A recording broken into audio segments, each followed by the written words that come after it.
но за старт, за да можам да одработам платата. Читување на функцијата која ја извршувам. Немаш право да покажеш, тоа не можеш да го направиш. Имам. Добро, дайте само дайте уште една минута реклами, а потоа да ги завршиме. Ајде, нека остане.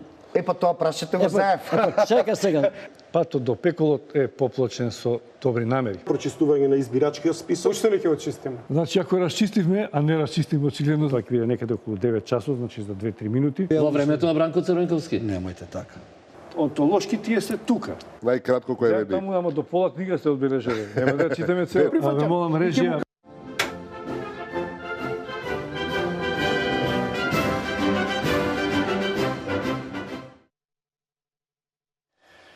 Почитувани гледачи, добро вечер во уште едно издание на Аргументи. Продолжуваме со серијата разговори или интервјуа со представници на значајни политички партии, дај Боже некој лидер можеби ќе намине во ова студио, со цел ТВ Нова сака да им даде шанса и можност на политичките партии во пресет на изборите да ги презентираат своите изборни платформи, доколку ги имаат, да прикажат каква изборна кампања ќе водат, што очекуваат од изборите, што по изборите, се со цел граѓаните да имаат малце појасна слика на кого да го дадат својот глас и што да очекуваат од која политичка партија. Вечера во Аргументи Илија Димовски. Добро вечер. Добро вечер. Координатор доскорашен на пратеничката група и пратеник на ВМРО ДПМН. Така е. Господин Димовски, вчера на вашето место седеше Петри Шилегов од СДСМ.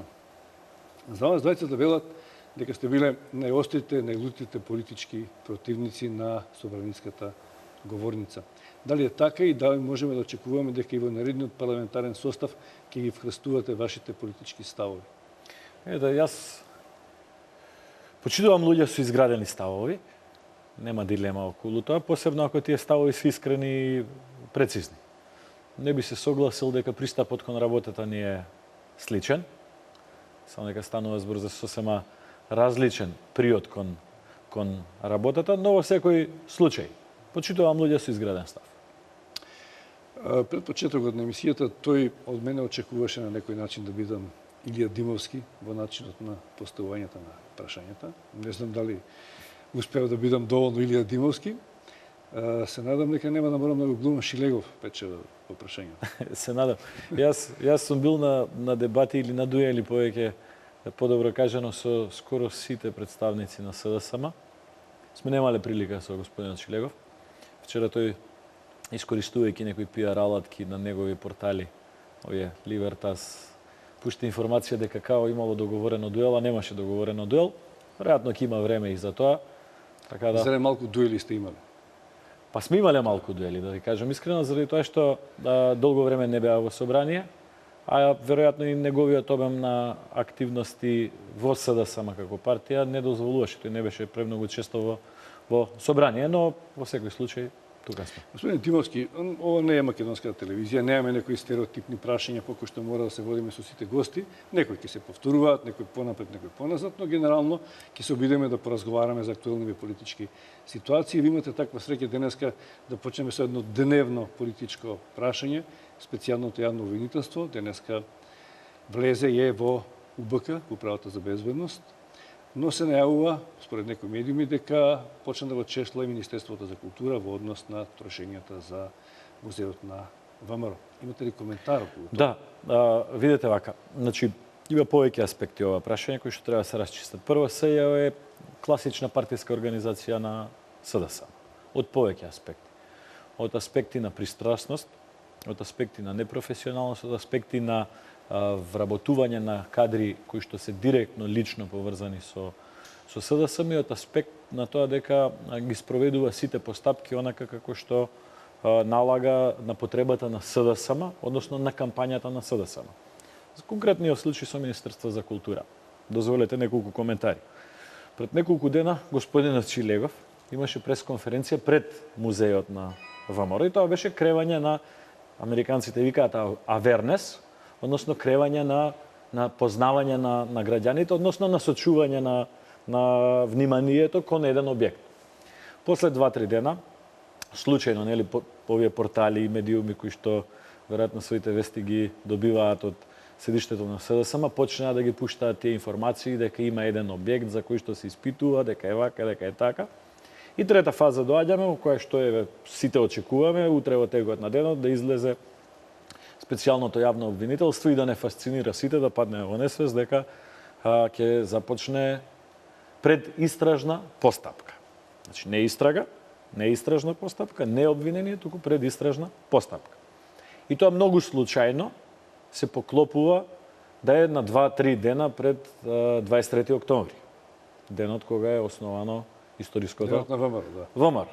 И тоа не е ништо случајно. Значи од пресот на Петре Шилегов до тајмингот и датумот зашто е тоа направено, кои новинари, односно кои медиуми ги добиваат информациите пред време, како се сето тоа пакува и како тоа се пласира. Тоа е класично користење на специјалното јавно обвинителство исклучиво во пиар, односно во рекламна цел, конкретно за негативна реклама кон политичкиот противник.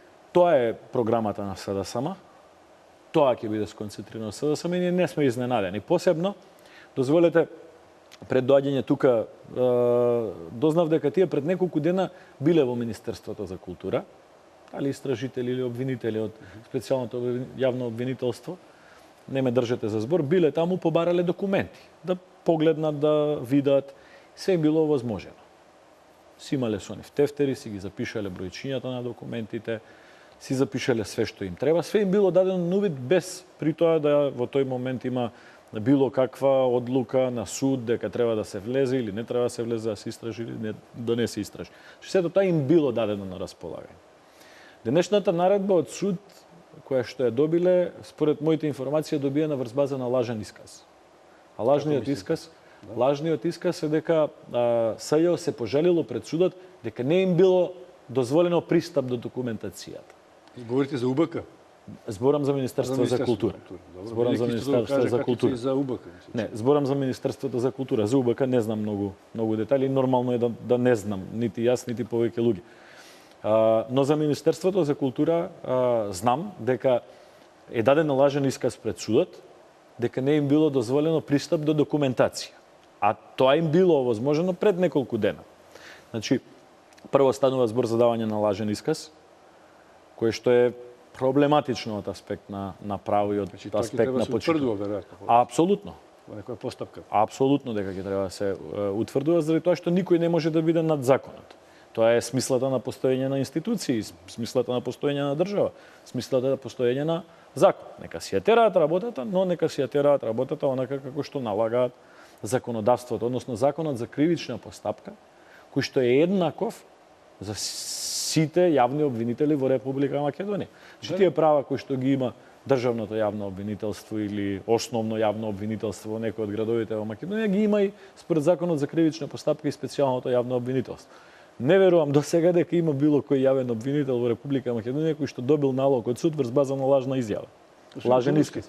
Не еднаш во ова студио сме полемизирале, сме дебатирале со експерти по големи и помали околу можноста токму во овој период пред изборите дали е можно специјалното јавно обвинителство да се инструментализира, да биде во функција на некоја странка, или пак тие интензивираат својата работа, бидејќи вие на некој начин парламентарците им го скративте мандатот, односно не им го продолживте мандатот за работа и тие се во ситуација да ја забрзаат својата работа. Мислам дека и најголемите поддржувачи на СДСМ се свесни дека СЈ одработува за СДСМ.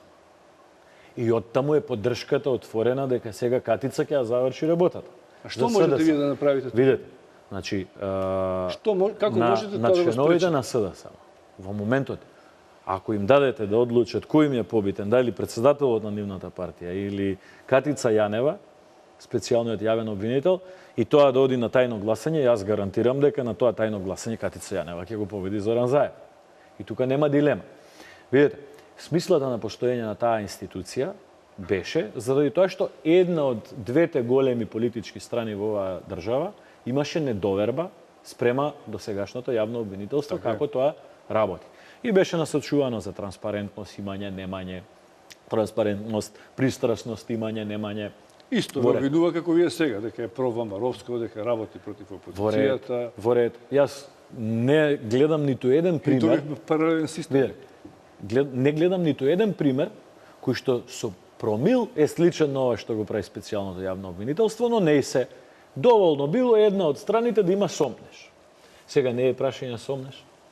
Сега видите, отвараат случај за господинот Талевски во Битола, што јас не сум го погледнал како предмет и не знам да кажам моje мислење дали е точно или е неточно тоа што го велат. Иако знаејќи господинот Талевски верувам дека се е по закон.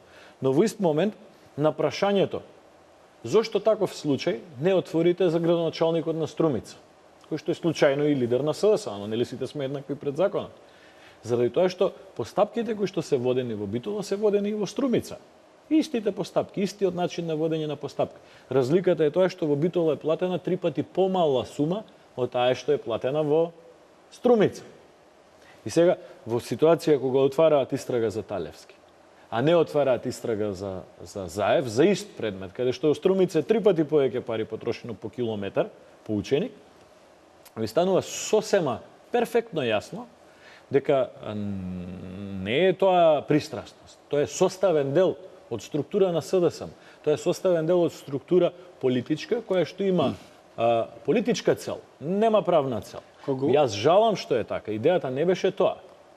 Идејата беше да имаме, да се формира една институција која што ќе биде над ситуација, но постапките кои што ги влече тоа специјално јавно обвинителство се, како да ви кажам, дури човек да почувствува дека се наоѓа во некоја експериментална лабораторија, дека цела држава ни е ставена во експериментална лабораторија и некој од над нас не наблюдува како функционираме и како постапуваме во екстремни ситуации. Како некој да се игра абсурд филм, како да Квентин Тарантино снима трилогија во Македонија.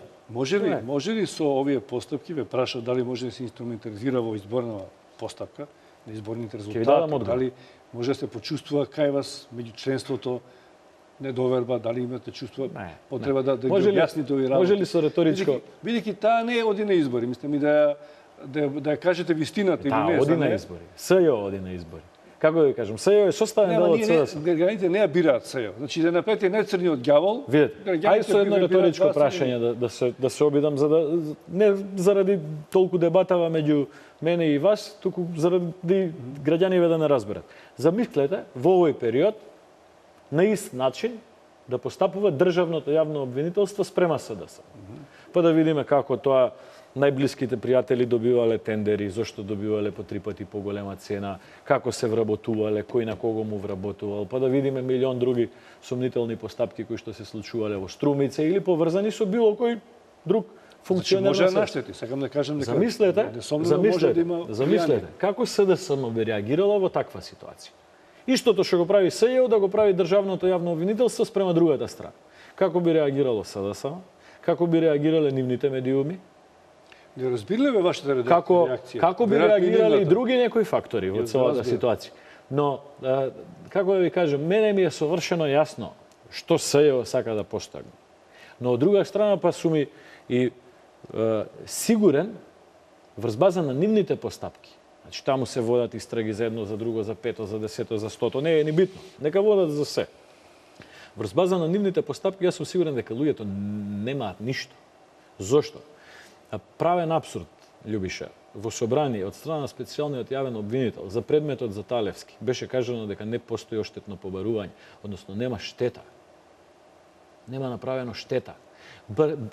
Без таков документ нема предмет. А за тој предмет не само Талевски и други луѓе беа во домашен притвор. Тоа после 2 години, 3 години, 5 години ќе чини државата Република Македонија заради тоа што нема, значи како да ви кажам, не студент на прва година на правен факултет. Значи средношколец во Скопје имате едно училиште за правни и економски техничари. Таму да го прашате дали може да има предмет без штета. Добро, се предоставиме на судовите да го решат тоа. Ја ве разбирам вашата потреба да го објасните. Ја сакам само да ви го доловам абсурдот. Точно. И сега во таква ситуација, кога тоа се кажува, да не речам се треснува, кога тоа се кажува, ви утре дента имате експерти кои што случајно земаат огромни хонорари од специјалното јавно обвинителство, како го бранат тоа специјално јавно обвинителство. Нека постои тоа специјално јавно обвинителство. Основни работи, основни правни работи. Како ќе го оправите тоа? Вака, кога опозицијата се жалеше на државното, на регуларно јавно. Неспоредливо е. Само да кажам, Неспоредливо. само да ве прашам. Значи тогаш со интенција, со политичка криза или без, дојдовме до специјално јавно обвинителство. Како Еве сега има пандан. една идеја за друго специјално јавно обвинителство за овие досиеата, кои што Државниот архив почна да ги објавува. Значи сега Ќе си дојдеме во ситуација да си штанца. ако СДСМ Значи, Љубиш, тоа е неформално, тоа е само да ве класична параинституција. Само да ве прашам, Класична параинституција која што е Дозволете. формирана заради политички мир во не полемизирам со тоа. Само сакам да прашам, ако е така како што велите вие, Добро. или ако не, ако они сметаат на СЕО како џокер во пред изборите, имате ли вие таков? Дали неофицијално може да е тоа Уставниот суд, кој што се уште не се изразил, а кој може да избалансира против тежата на активностите на СЕО во изборниот период? Не. Видете, тоа што СДСМ не го Бидејќи разбира, виси во воздухот, тоа нели што тие се СДСМ не го повикуваат на разбира, и може би некои кругови елитистички во Скопје или било каде, не разбираат дека на граѓаните им е совршено јасно што се случува и во државата, и во регионот, и пошироко. Значи, на сите им е совршено јасно. Во 21 век, кога информациите стигнуваат екстремно брзо, кога абсорбцијата на информација е голема, кога има 15 национални телевизии во Република Македонија, кога има 25 њуз портали, кога има 10 радија, кога има 10 дневни весници, некој да мисли дека ќе создава виртуелна реалност. На граѓаните им е совршено јасно и зошто постои СЈО, и зошто се случило прислушкувањето, и совршено им е јасно и кој стои зад прислушкувањето, се им е јасно. И знаат граѓаните повеќе и од мене и од вас и која е целта. Па едните граѓани знаат, другите мислат поинаку, знаете, изборите се поделени. Сите граѓани знаат. Разликата е во тие што протестираа обоени во шарени бои, дека оваа ситуација сакаат да искористат за да они дојдат на власт. Значи себе си се нудат за да дојдат на власт. Значи и на тие граѓани им е совршено јасно зошто ова се случува. И на СДСМ му е совршено јасно, и на раководството на СДСМ кои што се само инструменти во ситуацијата им е совршено јасно зошто ова се случува. Но они си гледаат начин ова да го искористат како шанса да малце си го поправат рейтингот или ако не може да го поправат својот рейтинг, да удрат на високиот рейтинг на ВМРО ДПМН. Без разлика така да, на тоа. Нашата концентрација е насочена кон реалниот живот. Ние 2 години живееме во криза. 2 години во парламентот и во јавните дебати не зборуваме за фабрики, не зборуваме за автопати, за патишта, не зборуваме за... Значи, но проблем е што државата беше извадена од колосек. И тука сите носиме можеби некаква одговорност, некој малку, некој многу. Државата беше извадена од колосек. Она што ние сакаме на овие избори да го постигнеме, државата се врати во колосек. И тоа исто да се стабилизира. И ти истото го велат. Чудна работа. Уште две прашања има до СЈО и ќе отргнеме на страна. Знаете, разлика, нека мене ми е, како да кажам, многу апсурдна ситуација со тоа. Околу тоа кој што зборува. Прашање на кредибилитет. Ако од едната страна имате политичари кои што ветувале брда и планини, а додека биле на власт срушиле све, затвориле се, избркале од работа се, прашање е колку од граѓаните им веруваат на такви политичари, визави политичари кои што малку ветувале, но се што ветиле, исполнили повеќе. Знаете, во мојот град сега може да излезе било кој представник на СДСМ и да зборува дека они кога ќе дошле на власт, не знам, платата ќе била 30.000 денари. За Велес говори. За Велес говори. Ама во мојот град Љубиша, додека беше СДСМ, се затвараа сите фабрики. Се затвори. Градот од 50.000 жители имаше 16.000 невработени. Значи, атомска бомба. И денеска е друга ситуација. Зошто? Заради тоа што Маркарт почна да работи. Пред 2 недели промовиравме нова фабрика која што почнува со работа следната недела во затворената свилара. За една недела ќе почне да се спремаат погоните за затворената порцеланка. Киро Чучук е рестартиран и близу се и уште некои новитети. Значи, ние имаме кредибилитет пред граѓаните да кажеме дека го решаваме суштинскиот проблем на граѓаните. Другите може да зборуваат се. Може и да не им префрлиме, може и да не ги подпрашаме, може и да не ги искритикуваме. Ама на крај се сведува на проценка на граѓаните. Не се сведува на тоа кој е повербален и по-добро се искажува. Може да ставам уште две прашања Да, во СЈО, мислам не сакам цела емисија да го поминам. Иако е важен сегмент секако, но бидејќи се наметна како прашање, имате ли причина да се грижите од СЈО, од резултатите што ќе произведат како партија, и дали, доколку победите на изборите, ќе го укинете на некој начин? Видете, не, ако се плашевме како партија од СЈО, немаше нити да прифати да се формира таква институција. Сепак имаме 60 пратеници и имавме во претходниот мандатен состав и апсолутно без ВМРО ДПМН нити сега, нити некогаш во иднина може да се донесе било каква одлука која што се однесува на таа институција. Прашањето е тоа што се деформира правниот систем. Се воведуваат пракси кои што се надвор од умот. Значи, имате ситуација кога, споредба. Основна задача на специјалното јавно обвинителство беше да истражи кој, зошто и како го спровел и со која цел прислушкувањето. Имаме ситуација во која што во Македонија лидерот на опозицијата вели дека имал 1.060.000 снимени разговори. Специјалното јавно обвинителство вели ние имаме 530.000 добиени. Значи фалат 500.000. Во меѓувреме се наоѓаат кај еден во Чаир, се наоѓаат по интернет, се наоѓаат во заджилници во Косово, во Призрен, во Приштина, огромен број на снимки. На нашите прашања во собрание до јавната обвинителка, специјалната јавна обвинителка, зошто не превземате нешто да ги соберете овие? Апелирам.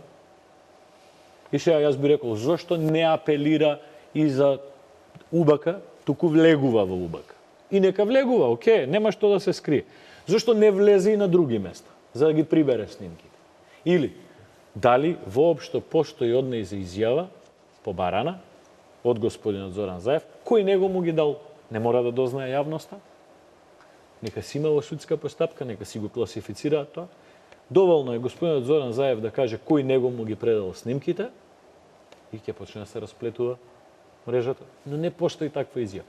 Нема барање од суд Катица Јанева да влезе и да ги собере снимките кои што се уште се чуваат по различни места низ државата и пошироко. Пошироко не ни може, но во државата може да ги прибере. Затоа вика, ја го правам максимумот, апелирам, а за ова бара судски налоги, нели судовите кои што ја блокираат и кои што ја отежнуваат работата и ги даваат налозите без никаков проблем.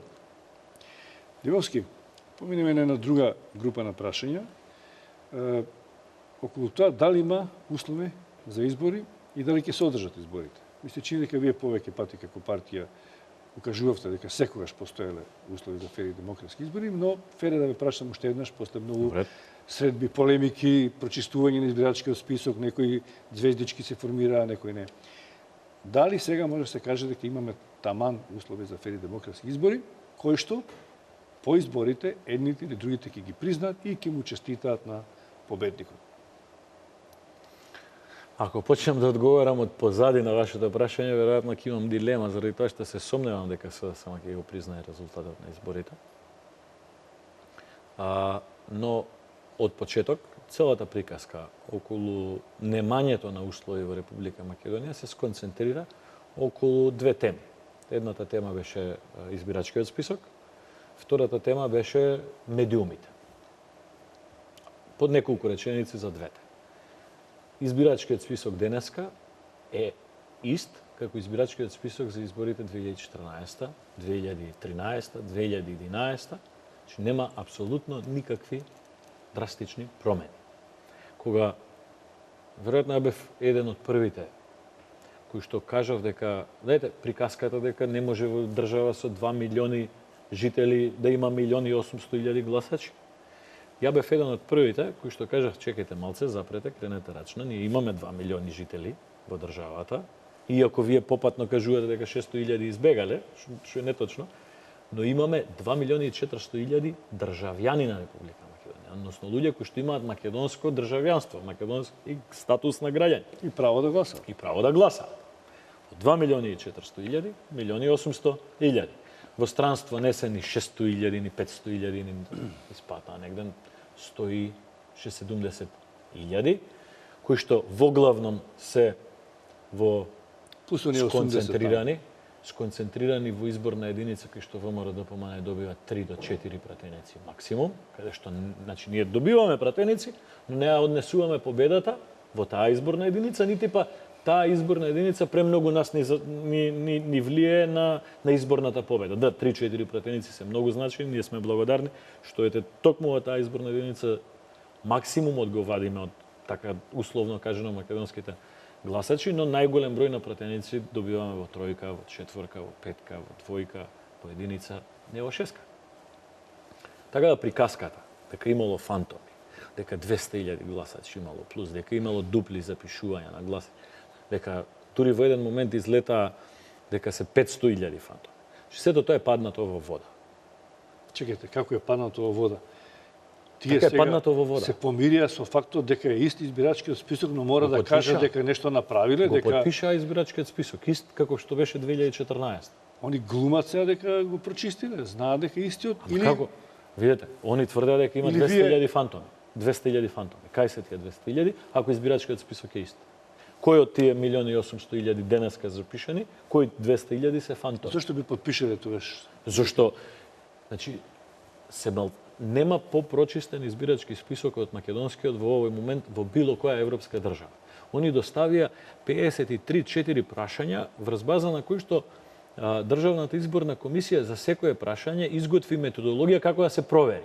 Од тоа дали има живеалиште ваму, живеалиште таму, дали го има во здравствена евиденција. Чи све што можеше да им текне, им текна. 53 прашања, 53 проверки на избирачкиот список. Не ме држете за бројката, но голема бројка беше на прашања кои што СДСМ официјално ги достави до ДИК. За секое прашање беше изготвена методологија како да се одговори на тоа прашање, како да се направи анализа, да се споредат подоци. Се е тоа проверено. 1.800.000 беа запишани претходно, 1.800.000 се запишани сега. Нема никаква разлика. Тоа не значи само дека има услови за избори. Тоа значи дека и претходните избори 2014, 2013, 2011 биле фер и легитимни, заради тоа што не постоела, не е вистина, лага е приказката за фантомски гласачи. За медиумите не спомнуваш. За медиумите. Се говори се о адхок тело во изјавите, вели дека сепак од кога е формирано е малку избалансиран пристапот кон активностите на политичките партии, дека има повеќето членови во тоа адхок тело се луѓе со кои што јас сум соработувал дури од трите страни условно кажано, пошто долго време работев со новинари, со медиуми. И мислам дека и самите се свесни за апсурдот во кој што се ставени. Тоа е едно несреќно решение. Кој што добива... Затоа што е партизирано повторно, мислите? Видете, ние... Па и ЗНМ и другите, мисля, чини се залагаат да бидат стручњаци, експерти, но не издоминираа во тие пазари. Јас немам проблем со кадровскиот состав на луѓето. Тоа не сакам да го кажам. Мислам дека повеќето таму си се со некој свој историјат во целата професија. Системот, решението како концепт е несреќно решение за кое што јас сум гласал. Не сакам да си оттргнам одговорноста од себе, но е несреќно решение кое што е донесено под притисок дека ај нешто да се направи за да има образ СДСМ да излезе и да каже ај сега е во ред. Мислам, тоа е муабетот околу тоа тело. Инаку, овие елементи на тоа дали вие Оливер Спасовски или Оливер Андонов поубаво сте го погледнали или полошо сте го погледнали, мислам, во време на Советски сојуз не до. Во која европска држава, кажете ми, медиумите немаат профилираност? Зошто Љубиша Николовски да нема свој став? Зошто да глумиме дека Телма нема свој став? И сега сите гледаме во небо, да, тоа е професионално, мисламе, како да ви кажем, се доведуваме, пак ќе ви кажем, сме ставени во некоја лабораторија и си играме сега Квентин Тарантино филм. Телма е професионал. Еј, браво. Сам вемо, ворете, си има тие луѓе став, нека си го тераат ставот. Ја немам никаков проблем со тоа. Вемо, дали ги следите изборите во Америка. Чи нема медиум што не кажа кого го поддржува. Најголемите два весници во Германија си имаат јасно заземена страна. Најголемите два весници во Велика Британија си имаат јасно заземена страна. низ тие преговори. Концентрацијата која што требаше да биде насочена беше јавниот сервис. Тој треба да е професионален до максимум, објективен до максимум и таму добивме квази решение. Добивме шеф на кабинет на Илинка Митрева за уредник на информативна програма. Но и тоа решение е несреќно решение, ај сега само да имаат образ како ќе излезат. Со фантомите им пропадна, па дајте со медиумите нешто. Добро, имам сигнали дека е време за првите реклами, имаме подоцна уште едни. Да не се задржуваме многу на медиумите, бидејќи се важни. Јас имам став и околу тоа, но не полемизираме само за тоа. Го слушате вашиот став. Сега да поминам на една посериозна тема околу презентацијата на пред граѓаните за изборите, но одиме прво со рекламите, потоа се враќаме на оваа тема.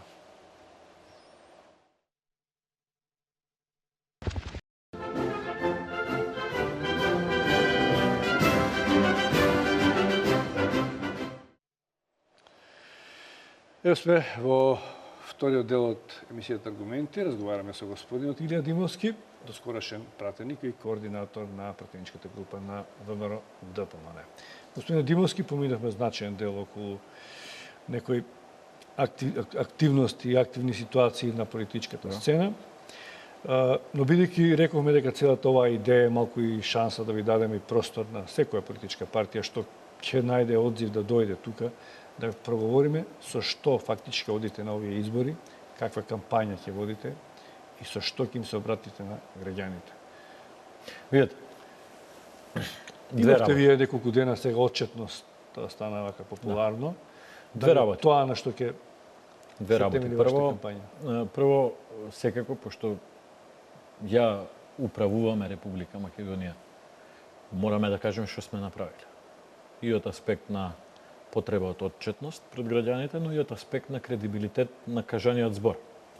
Ако граѓаните не слушаат само што ветуваме, без да ни го знаат историјатот на исполнети ветувања, сите убаво зборуваат.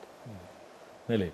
Ќе идеме на Марс, така, ќе изградиме мостот тука до Брисел, директно за 1 сат ќе се оди со брза железница и така натаму. Прашањето е на кредибилитетот на кажаниот збор. Нешто нафрлив предходно на едно од вашите прашања. Кредибилитетот се состои на тоа дали има отворено нови работни места, дали има отворено нови фабрики, дали се реконструирани најголем број од болниците во Република Македонија, дали има нова медицинска опрема, дали се градат локални, регионални, експресни и автопати, дали е намалена невработеноста, дали се градат градинки, колкав е бројот на студенти, дали е зголемен или намален. Милион такви прашања. Субвенции се даваат, не се даваат. Социјалната помош дали е зголемена или не е зголемена. Пензиите дали се зголемени или не се зголемени. Просечната плата дали е зголемена или не е. Дали воведовме минимална плата прв пат и колку пати во меѓувреме ја зголемува. Што е еден аспект кој што мораме да го зборуваме од аспект од причина на кредибилитет. Ако ги земете програмите на ВМРО ДПМН од претходните избори и ги споредите со отчетите на ВМРО ДПМН од следните избори, 2006 со 2008, нели? Ќе видите дека огромен процент, 90-95% од тоа што го пишува во програмата, го има во отчетот. И тој мал процент на нереализирани работи го има и што во отчетот со причини зошто не се реализирало. Имало проблем со документација, непредвидени трошоци, вака така. Но ние во Република Македонија, пред доаѓањето на оваа политичка структура на сцена, сме немале партија или структура, да го искористам зборот, која што така прецизно ги креирала своите програми, така прецизно ги креирала своите политички ветувања до граѓаните, со суми, со рокови, со динамики, но и така прецизно го давала отчетот пред граѓаните. Тоа е едниот сегмент. Вториот сегмент е концептот, односно визијата, каде треба да оде Република Македонија во следните 4 години. Главна концентрација на ВМРО ДПМН и на овие избори е отворање на нови работни места и отворање на нови фабрики. Тоа помага од два моменти. Прво, се намалува бројот на невработените, кои што од 38% се намали на 24%, Но и вториот побитен сегмент за кој што сакаме да зборуваме е дека колку е помала невработеноста, толку повеќе ќе се зголемува трката по квалитетна работна рака.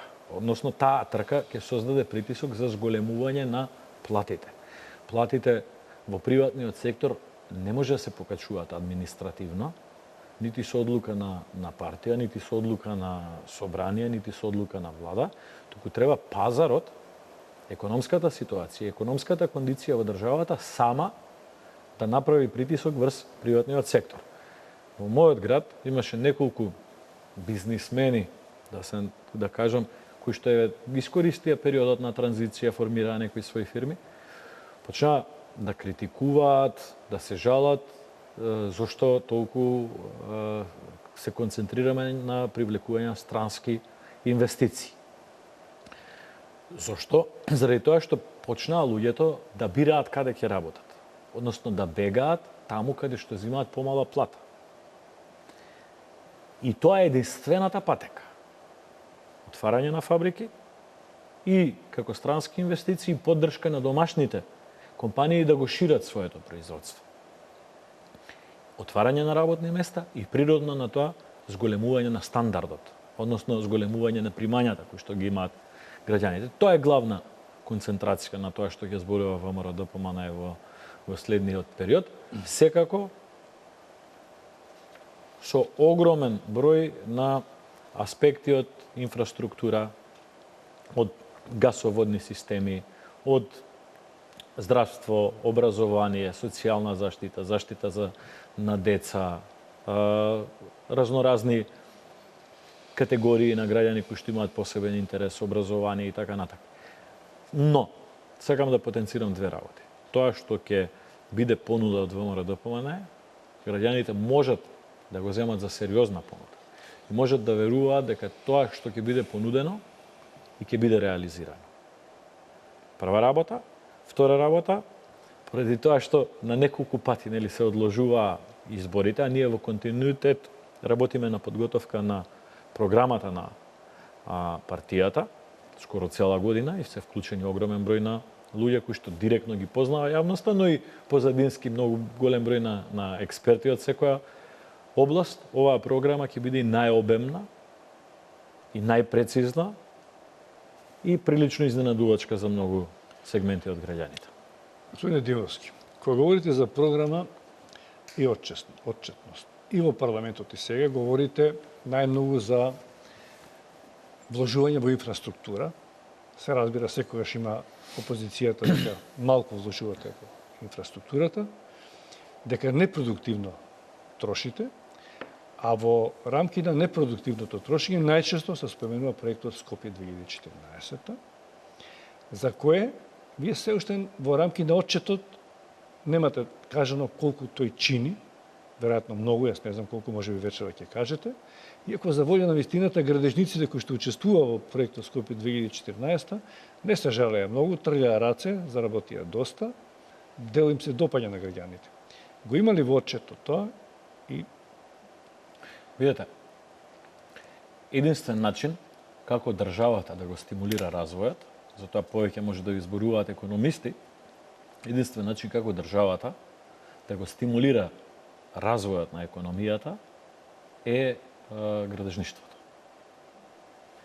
Кога зборувате за Скопје 2014, се надевам не размислувате само за елементите како споменици. па за зградите, објектите, целиот проект. Да, токму за тоа сакав да. Мега проект уште трае. Токму за тоа сакав. За фасадите, за Не е тајна повеќе, а било со години тајна, дека сите државни институции, односно најголем број од државните институции во Република Македонија, беа сместени во приватни објекти. Приватни објекти земени од 5-6 така наречено популарно олигарси во време на транзиција и државата секоја година огромни суми за кирија плаќаше за сместување на државните институции. И градењето на зградите за државните институции си има повеќе аспекти. Никој не може да се спротивстави дека требало да се изгради филхармонија во центарот на Македонија, дека требало да се изгради монументален театар, дека треба да се изгради археолошки музеј, дека треба да се изгради музеј на македонската револуционерна борба. Но и другиот сегмент на изградба на згради за институциите, за јавното обвинителство, за Министерството за надворешни работи и другите. Значи заштеда на средства кои што се изливале кон приватни џепови од една страна, од друга страна значи стимулирање на развој на градежништвото. Развојот на градежништвото со себе повлекува уште десетици други економски сегменти. Без развој на градежништво нема развој на економија. На крај на краиштата и главен двигател на развојот на бруто домашниот производ во Република Македонија во овие 2 години на политичка криза и во претходните години на овие финансиските кризи кои што беа на меѓународно ниво, беше градежништвото кое што годишно расте со 20-30%. И тоа не само ради стимулот од државата, туку, како викаат старите, кога ќе фане за маецот. Изградбата на автопатите, кој кажам, со децении не се граделе такви проекти, такви мостови, такви тунели во Република Македонија. Изградбата на експресните патишта. Дали сте никој за тоа немаше да забележи за патиштата што градите? Ама тоа е многу поголема работа. 2014 дали во прав момент ги правите? Јас ако колку чинат и дали е транспарентна целата постапка, бидејќи се работи за буџетски пари, луѓе што ги даваат сите дончните. Има и објекти кои што денеска не дознаме колку тоа чини, дали може да се градат пруга или нешто друго во тој период. Беше проблематично, да речеме. Секојаш е добро, но добро, ајде полемизираме. Не, во ред, тамам си е прашањето. Значи, има ако се очигледна каже разлика. 100 денари, кошта 1000 денари, значи има очигледна разлика. Во време на СДСМ немаше проект Скопје 2014, немаше изградба на археолошки музеи, на Министерство за надворешни, на државно јавно обвинителство, на реконструкција за Министерство за правда, немаше народен театар, немаше споменици кои што одбележуваат идентитет национален, но немаше ни пруга. Немаше ни патишта, немаше ни изградба на гасоводи, немаше ни реконструкција на болници, немаше ни реконструкција на училишта, немаше ни завршување на хидросистеми како оној во Велес Лисиче, немаше нити субвенции за земјоделците, немаше нити пари за покачување на пензии, немаше нити пари за покачување плата на војска, на армија, немаше нити пари за набавка на нови автобуси, немаше нити пари за набавка на нови пожарни возила, нити за набавка на нови полициски возила. Вие повеќе забелешки давате на суда, само негово отчетот кога што има позитивни работи што сте ги направиле. Значи, се што прави државата, мене или вас, не може идентично да се допаѓа и да го прифатиме. Вие нормално за допаѓање, значи имате за транспарентност. Сите тие суми се објавени во завршните сметки на државата. Ние еднаш во годината. Зошто полемизираме за тоа? Зошто уште никој не каже, ниту опозицијата, јас не можам да ги знам. Ама видете, ние си правиме балони. Значи се прави балон дека ние еднаш во годината гласаме завршна сметка на буџет на Република Македонија. Онаква како што господјата Јанева не сака да ни достави за незината институција. Но ние за целиот буџет ја гласаме таа завршна сметка и тоа е еден документ кој што е малтене 400, 500, 600, 700 страни во зависност од годината. Таа завршна сметка, тоа во принцип во собрание го добиваме некаде помеѓу јуни-јули месец, кога комплетно државата ќе ги евидентира тие работи. Во тие завршни сметки ги има сите овие прашања кои што ги поставувате. Работата е што некој новинар треба да седне, да ги разгледа тие материјали, да ги извади овие прашања кои што ги имате, да ја заокружи сумата и да каже еве толку се. Сега не се прави тоа веројатно, заради тоа што е поинтересно балон да има. И сега нема да зборуваме за автопати, значи практично не можете во држава да тргнете со кола да не се соочите со тешка градежна механизација. Нема да зборуваме за гасоводи, нема да зборуваме за субвенции во земјоделие, ќе зборуваме за 10 згради во Скопје, за 30 на 40 споменици колку се во Скопје и тоа 10 години си го зборуваме. Ако динамиката на изградба на Скопје 2014 веќе 3-4 години, не сакам да го минимизирам. Тоа е исто како фабрика сте направиле толку пари. Но прашањето кое што ми го поставувате, вие како новинар или било кој друг новинар од Република Македонија може да го одговори за, да не речем еден ден, ама за една недела концентрирана работа на овие документи. Веројатно, желбата да се дојде до тој одговор е помала отколку желбата прашањето да биде секогаш како актуелно. Тоа би го кажал. Значи, мене апсолутно како и на секој граѓанин, многу голем дел од тоа што се направило таму ми се допаѓа, посебно од аспект на градење на национален идентитет. Јас имам такво чувство. Јас имам такво чувство. И тоа не бил ни македонски барок, бидејќи Не за барокот. Зборам за споменичните одбележја, за археолошкиот музеј, за театарот, за музејот на македонска револуционерна борба.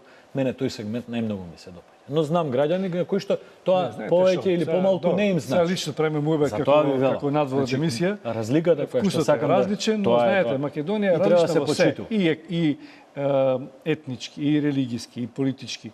Ние најден се униформиравме се у барокот. Као ништо друго македонско немало у традицијата, па само барок, као да сме у Пари. Знаете, малку... Може, вкусија. Две работи само да не сакам за вкусот за Пари да разговарам повеќе.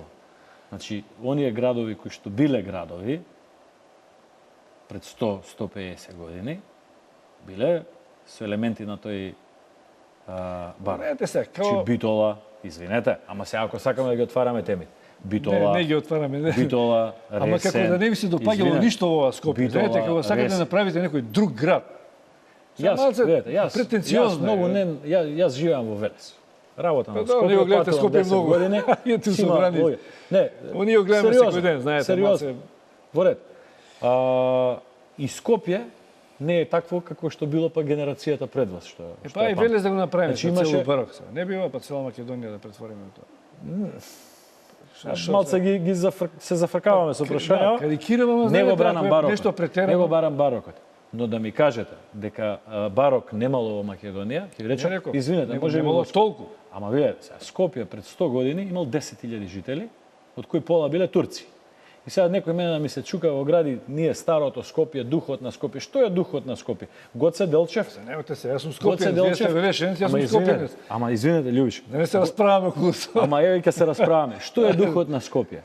Оној суров бетон во домот Гоце Делчев, студентскиот дом во кој што јас сум живеел и сум се разболувал секој месец. Тоа е духот на Скопје. Или онаа несреќна зграда на Македонски пошти, суров бетон. Тоа е духот на Скопје. Затоа прашање на естетика и прашање на лични вкусови. Не се сомневам дека секој во оваа држава може да има дилема околу тоа. Апсолутно. И тоа го почитувам. Јас сум разговарал со многу луѓе кои што се апсолутни поддржувачи на ВМРО-ДПМН, но имаат проблем со вкусот. Пред тоа да му заснемете. Ама сум зборувал, така е директива за мора се барок да види. Тоа многу звучи вака, знаете, дозгора, па после добро, вие крив некој дека правите прашање на вкусови, но покрај тоа во Скопје се изградија, односно се проширија сите булевари, се набавија нови автобуси, се отворија 15 фабрики во Бунарџик, се изградија нов стадион, нова спортска сала. Се изгради жичара конводно, значи стотици други проекти кои што апсолутно му даваат сосема друг ритам на живење на Скопје. Иако пак ќе кажам, јас сум можеби најмалку повикан да зборувам за Скопје, заради тоа што не живеам во Скопје. Значи, кажавте што на економски план ќе понудите во програмата, со отчетот, што друго како програма на политички, особено во делот на евроинтеграциите, бидејќи тргаме од странците од сите овие преговори во кои што тие беа активно вклучени.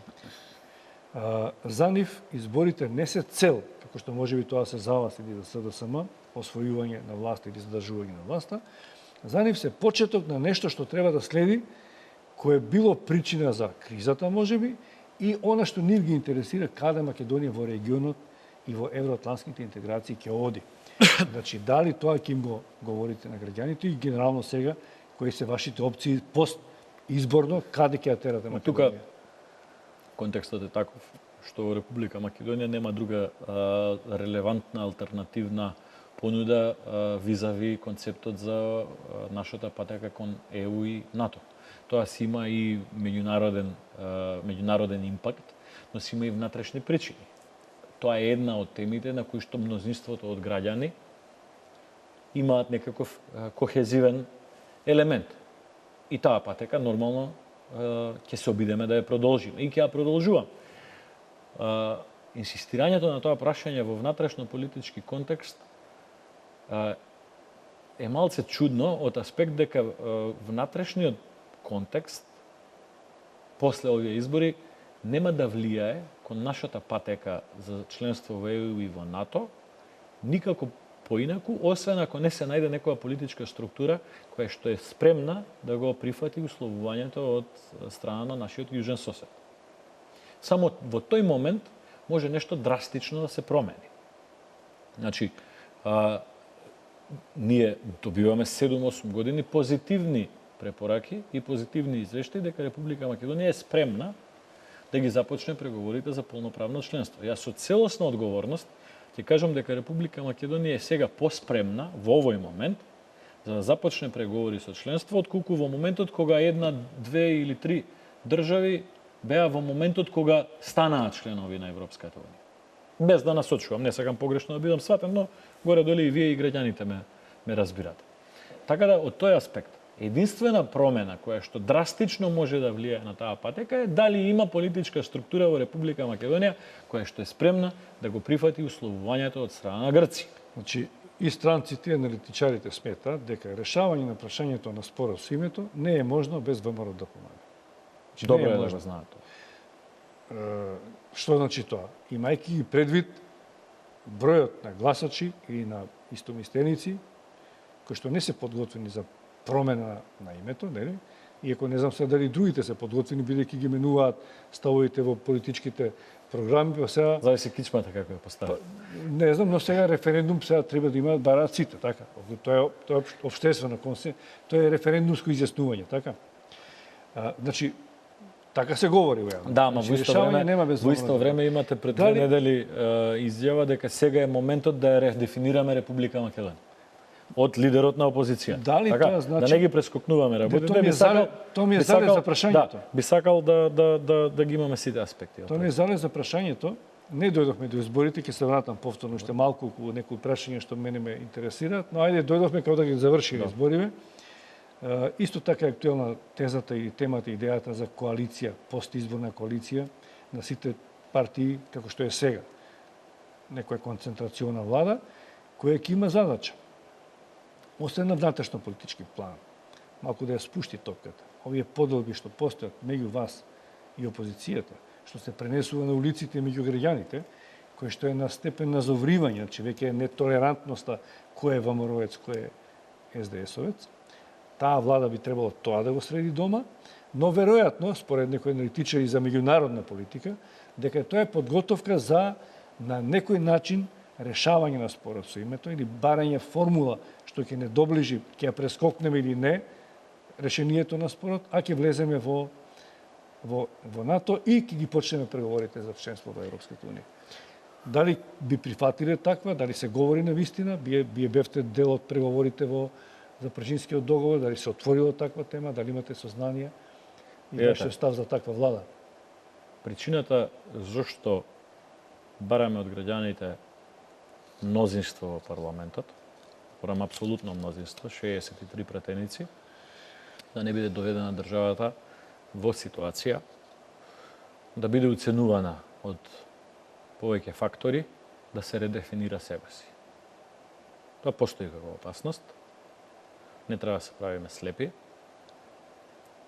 од повеќе аспекти и зошто ги бараме тие 63 пратеници е заради тоа. Знам дека граѓаните веруваат во ВМРО ДПМН, дека нема да направи никакви отстапки кои што ќе одат на штета на националниот и државен интерес на Република Македонија. Дури и голем дел од гласачите на СДСМ на анкети, на оние крос табулации, ги знам тие резултати. Да. Кога станува збор за заштита на државните интереси на Република Македонија, велат да ВМРО ДПМН повеќе се грижи за тој аспект. И тоа е таква профилација на луѓе, на политики, на идеологии. Небитно, нормално е го има и во други држави. Проблемот е што ние на другата страна имаме политичка партија со која што не можевме да се договориме нити за набавка на ново оружје во армијата на Република Македонија. Пред нецела година имаше една таква точка во собранието. Јас лично го повикав координаторот на СДСМ. Велам, мораме да помогнеме на армијата на Република Македонија, заради тоа што времињата во кои што живееме не се добри, армијата веќе има некаква си опрема која што е недоволно на ниво нити по НАТО стандарди, далеку да не справиме споредби со опременоста на другите армии. И тоа сето тоа во периоди кога целиот регион се трупа со оружје. Да не зборуваме за Србија, Хрватска, Босна што се случува, Бугарија, Грција, Турција и така натака и така натака. Ние за жал за тоа прашање не постигнавме консензус. Сите дилеми кои што ги имаше СДСМ околу постапки за таа набавка, околу сето тоа им беше кажано, го знае, беа информирани. Но сепак не постигнавме консензус. Зошто? Заради тоа што моето лично чувство е дека во таа партија најголем дел од членството и од гласачите не се свесни дури за овој елемент дека дел од нивното раководство е заслепено од таа омраза спрема ВМРО-ДПМНЕ и е спремно се да стави на маса, све да понуди во трговија, само да најде некаков начин, некаква формула да се добере до власт. Тоа во малце по-несреќни моменти им се испушта. Не може да се скрие. Значи, ние не почнавме темата за двојазичност на територија на цела Република Македонија. Заев ја почна, денеска, пример. Утре од Сабајле штабот на СДСМ го демантираше, он попладнето во Прилеп ја повтори. Браво, господин Дивовски. И сега, генерално, не се фаќам се за една работа. Окей. Опозицијските новинари може да ме обвинуваат дека јас сега нешто премногу зборам за таа тема, но ја не ја почнав таа тема. Нити било кој од ВМРО-ДПМНЕ. Тие по дефолт како опозиција почнуваат теми за кои што мислат дека ќе дојдат до гласачкото тело. Јас не сум ја искажал реченицата дека на СДСМ не му доликува да биде патриотска партија. Тие го кажале. Јас не сум го кажал тоа дека треба да ја свиткаме кичмата за името и да попуштиме зашто сме помали. Тие го кажа. Знаете, они почнуваат, а вие толку ги чекате на волеј да секоја нивна изјава што е се прогласувате против државно, готово ќе растура државата. Па ја не верам дека има толку предавнички партии во Македонија, што вие мислите хипотетичка ситуација. Хипотетичка ситуација. Нека се прија, ама не. Тие стануваат наутро и почнуваат да ви критикуваат од Сабајле до вечер. Вие толку долго се занимавате со нив. За 10 години станувате, регнувате со СДСМ и со опозицијата. Јас ова го зборувам, Љубиша, за исклучително значаен и тесен број на прашања, кои што имаат длабоко државно и национално значење. Ние зборуваме за структура на држава, зборуваме за идентитет на народ. Извинете. Вие се разликувате по тоа. Да се случи ова. Не може да очекувате тие да бидат исти како вие сте конзервативна партија. Тие се социјалдемократи. Ама да се случи социјалдемократите во Хрватска да кажат дека нив не им доликува да бидат патриоти, сосема поинаку. Тоа е за нив несреќна изјава, не е за државата. Не е несреќна. Несреќна е да е еднаш. Тоа во континуитет се случи. Но тој е нивен проблем, не е ваш проблем. СДСМ, јас се плашам и огромен број од граѓаните на Република Македонија се плашат дека за да дојдат на власт се спремни. Зошто? Ајде па да се народот, па го плашите народот дека овие луѓе ќе уништат државата. За тие беа на власт пола, 10 години беа на власт, беа продадени. Името се смени на државата. Знамето се смени на државата. Во устав се откажавме од малцинствата македонски. Територијална поделба за Бранко Црвенковски да стане претседател на држава, ги дадовме Кичево, Струга и Скопје стана двојазично. Па се ги дадовте на вашиот коалицијски партнер. Одете во Струга да видите македонците како живеат денес. Во Кичево македонците од општина Кичево беа избркани од работа. Ве молам, сега се правиме. Ама зошто мислите зашто треба Бадинтер за тој закон за територијална поделба? Кој албанец ќе гласа за да се врати системот поинаку? Да не се правиме луди? Што е сега ние македонците ќе бидеме космополити, а живееме на Балкан? Извинете, вашата филозофија може да функционира ако бевме помеѓу Шведска, Финска и Норвешка некаде сместени. Да, ама ние не можеме да живееме вечно во страф од албанци, да живееме страф од грчкиот претседател кој што пред 2 дена во Воден вика Македонија не постои, иридента сме биле ние. Тоа како ќе надминете политичките разлики? Како ќе спуштите топката за нормален живот во Македонија? Граѓаните на Република Македонија се тие кои што имаат суверенитетот.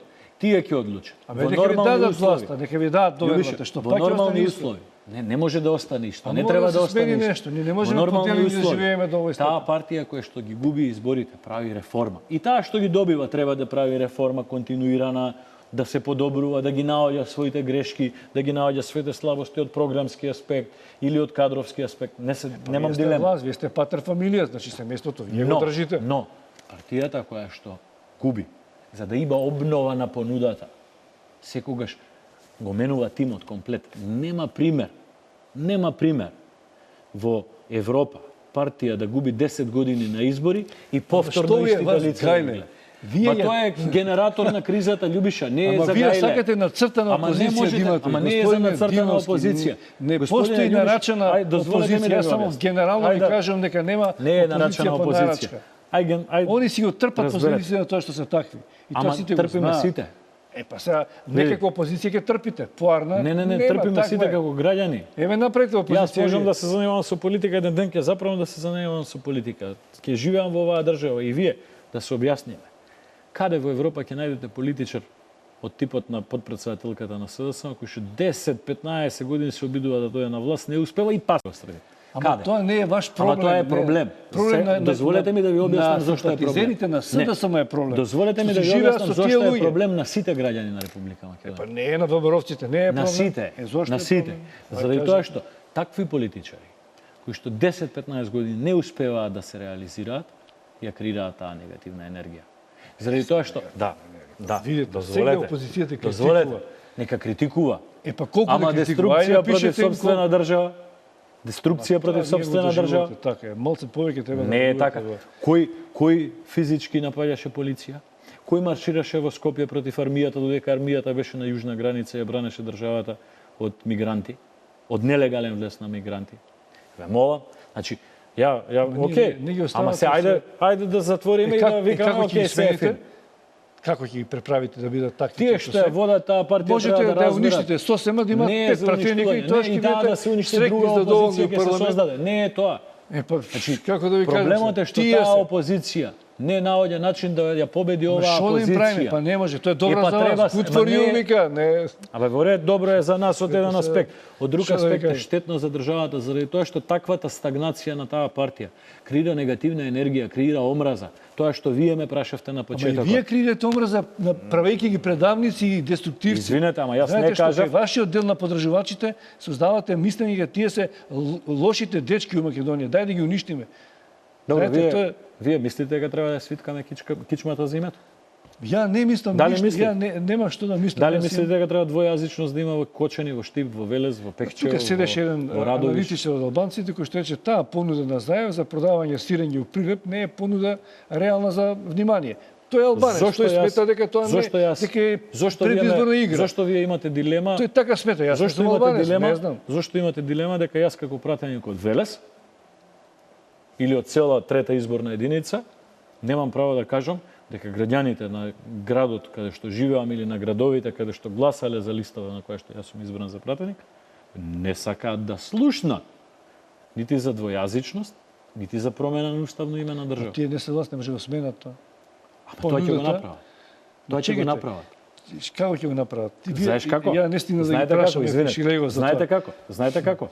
Дали СДСМ некогаш ни кажа дека ќе направи таква територијална поделба која што направи? Не кажа никогаш. Дали ни кажа СДСМ некогаш дека ќе смени знамето на државата и името на државата? Никогаш не кажа. Го направи тоа во сред термин, во сред мандат.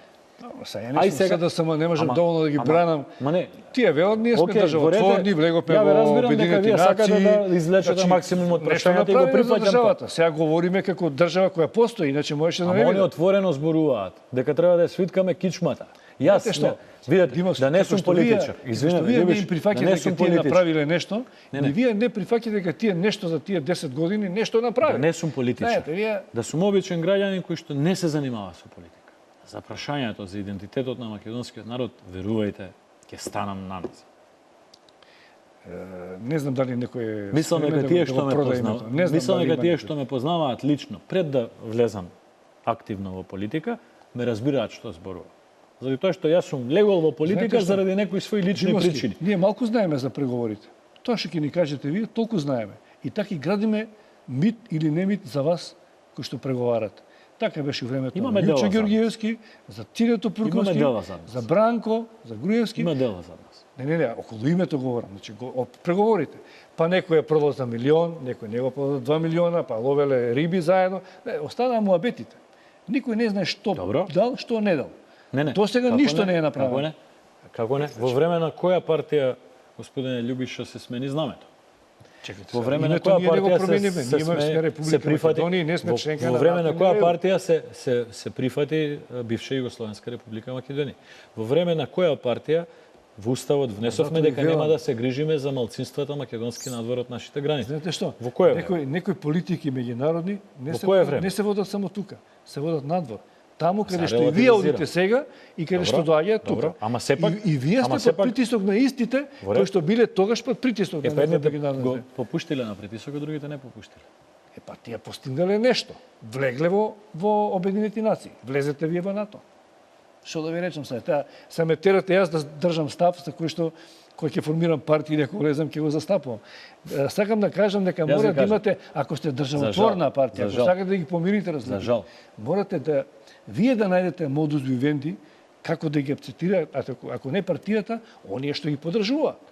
Или треба да ги преправите, да ги навлечете на ваша страна, па сите ВМРО-вци да станат. Не, далеко. И што да ви речам, мора да ги оставите да живеат на начин на кој живеат. Прифаќам една работа дека треба ние да најдеме начин како да стигнеме и до граѓаните кои што не го гласале никогаш ВМРО, немаат намера никогаш да го гласаат, или кои што ради своји причини имаат и некаква креирана негативна енергија спрема ВМРО. Наша одговорност е да пристапиме кон нив не заради гласови, туку за да се дообјасниме што е дилемата што имаат со.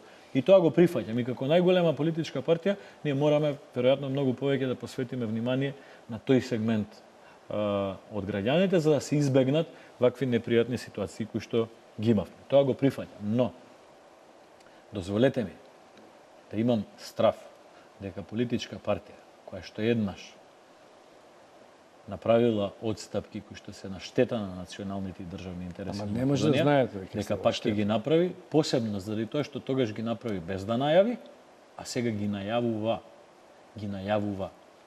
Да направиме мала пауза за реклами. Последно, уште малку минути имаме, ми уште едно-две прашања што мора да ги поставам за предизборната трка. Добре.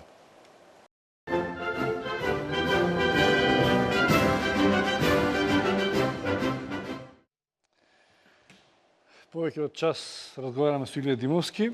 Ни се ближи крајот на времето. Се надевам дека адхок телото нема многу да ни забележи, не многу да ни побара пари. Мислам дека добро го тераме разговорот да објасниме некои ситуации. Имам уште едно-две прашања, господине Димовски, околу оваа кампања до изборите. Вашиот лидер порача или побара 63 пратеника, вие тоа го повторивте, како неопходен број на гласовите, да немате влијанија странични кои што може да ви оценуваат. Да не биде државата оценета. Ако ВМРО ќе преживее и со 55 и со 63. Но реакцијата на лидерот на СДСМ Заев беше 63 ки имаме ние. 63 се 126 и 30 од другите, тоа се многу пратеници у парламентот. Значи некој нема да има 63, значи гледно. Која бројка освен 63 за вас значи победа? Не би сакал да шпекулирам. Победата на ВМРО-ДПМН не е доведена во прашање. Мислам дека тоа и на луѓето кои што го водат изборниот штаб во СДСМ им е сосема јасно, без разлика тоа дали се домашни или странски фактори, експерти и така натака. Не е во прашање Љубиша дали ВМРО ќе функционира полесно или потешко со 63 или со 55 пратеници. Во прашање е стабилноста на парламентот. Во прашање е стабилноста на државата следствено. Зошто? Во Црна Гора имавме пред овој викенд избори. Таму соодносот власт-опозиција испадна 42 на 39. Ке формира победничката партија, која и да е влада, но таа влада зависи од помалите партии во може да е таква ситуација кај нас да се случи. Не би требало. Толку но да се доближат. Не би требало. Не е добро за реално ако збориме, мислам дека сите аналитичари сметаат следно, ја не сакам сега да им ги омаловажувам успесите на СДСМ, бидејќи тие мислат дека ќе победат, но од овие анкети што вие ги презентирате, точни или неточни, говорат дека предноста постои пред ВМРО ДПМН. Но битката е реално дека тие можеби би се доближиле заради бомбите, заради некои други ваши киксови или не, и дека тоа ќе биде еден од предусловите за формирање на некаква коалиција потоа и за поизбалансиран однос да ви дишат во врат. Не ворете тоа избалансирано. Бидејќи сега Дом излезе од кај вас. Павле излезе од кај вас. Ама Гром дојде кај нас, а Гром сама е едно 7, 8, 10 пати посилна од Павле и Лиле заедно. А може би и повеќе. Неспоредливо. Така да Ама се формира па и десница, да речеме. Фродем, Стојанче, Љупчо Ѓоргиевски. Можете, од кого повеќе се плашите? Тие може да ви чепнат од гласачкото тело или од СДС? Не може Павле Трајанов да биде десница. Павле може не, ама Стојанче, Љубе, кои излезат затвор и... Ама посебно ако се докажат тврдењата дека и додека бил Трајанов министер за внатрешни работи, се следеле представници од ВМРО ДПМН, тогаш навистина дури и тие неколку луѓе што имале било каков контакт со ВМРО, а ќе бидат околу него, ќе биде многу тешко да објаснат како е тоа возможно. Велам условно. Заради тоа што во овие книги кои што ги извади Државниот архив, има документи кои што велат дека и во тој период имало следење на членови, активисти и предводници на ВМРО ДПМН заради политичка различност. Но не се, тоа е друга. Вие досие таму? Јас лично за мене дали имам досие или немам досие, не знам. Во периодот кога се бараше не побарав и сега се уште не сум побарал, но во туѓо досие, во досието на господинот Иван Соколов, тогашен еден од најзначајни организацијски елементи на ВМРО ДПМН, организацијски секретар, има во неколку пасоси сум издвоен јас дека сум бил следен. Во смисла дека лицето Илија Димовски, регистриран е контакт помеѓу лицето Илија Димовски со лицето тоа и тоа, таму и таму. Или групата на луѓе е предводена од тие представници. Тоа е кога јас сум имал 16 години, 1997 година. Значи во една таква демократска влада, демократски услови, таква една слобода, такви едни розеви или љакови зелени бои на уредување демократско, кое што слободата и демократијата беа основна тоа е еден од најтешките периоди на Министерството за внатрешни работи следела дете кое што имало 16 години. Не сум јас. Мислам, тоа е можеби пак еклатантен пример за тоа што случајно па јас продолжив и да се занимавам со политика и сум на тие позиции на кои што сум. Но има еден момент во таа наша неубава историја кога околу 10% од вкупното население на Република Македонија било следено. И сега на тоа, кој ќе одземете деца, кој ќе одземете старци, кој ќе одземете лица со посебни потреби, ќе видите дека тие 10% стануваат и 20%. Односно, од 5 луѓе на маса, најмалку еден бил следен од службите.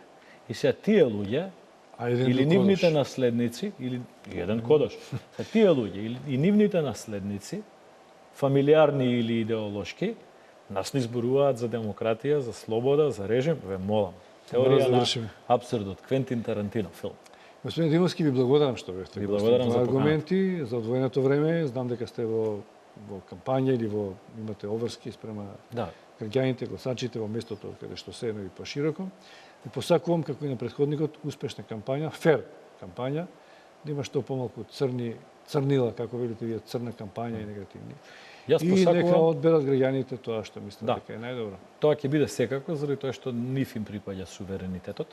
Ние попатно го имаме, и посакувам овие избори да бидат излез од ситуацијата. Ви благодарам уште еднаш. Вам, почитувани гледачи, ви благодарам на вниманието. Гледате аргументи и сите останати отворени дебати на телевизија Нова.